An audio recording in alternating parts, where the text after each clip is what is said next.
Hey everybody, Vince August here. It's Friday, March 27th. And while there is talk of opening the country back up Easter weekend, I was thinking of places that we could start opening around that time. Not open everything at once, but just start to dribble places back in. I think the first place we can open up is martial art dojos. And I don't mean the places where the people stay in there and just punch and kick air. I mean the ones where there's, physical contact that violates everything about social distancing. But if you're like me and have been in and out of dojos, I've been in and out of dojos for 30 years of my life, you know that coronavirus cannot live in a dojo. That illness may survive different types of things, but it can't survive a dojo mat.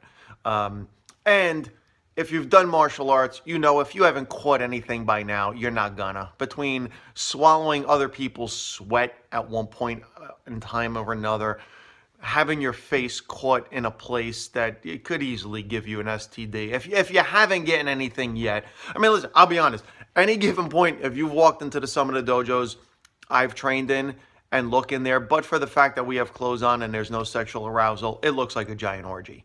Let's not sugarcoat it. In fact, I remember once rolling with somebody. Rolling means when you're sparring with somebody. And we were once in a position, I tapped out, and the guy's like, I didn't have you in a submission hold. I'm like, no, but I just felt uncomfortable. I'm not going to lie.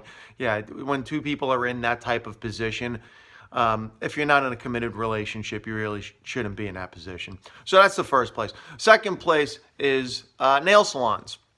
I don't go to nail salons. I've walked into nail salons maybe a handful of times to buy gift cards. And anytime I've walked in, I maybe go, 6 feet into the door. And whatever the hell that smell is, I don't think coronavirus can sustain that.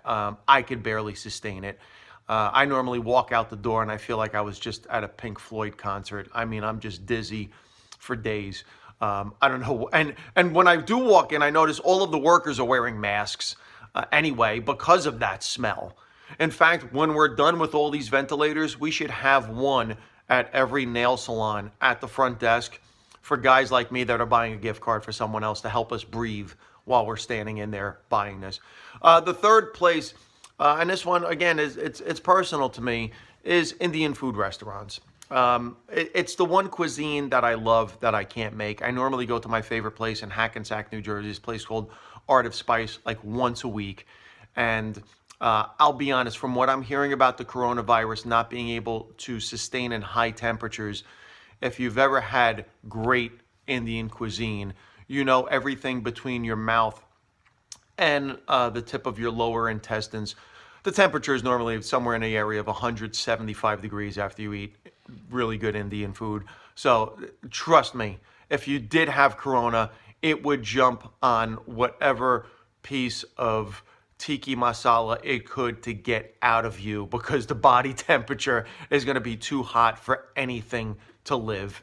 And it's going to get out of you within 8 hours because after I eat Indian food, I mean, my ass turns into a wood chipper. I know that's kind of gross, but I'm just trying to explain my love for Indian food and how much I miss it and why I think we can open those establishments up pretty much immediately.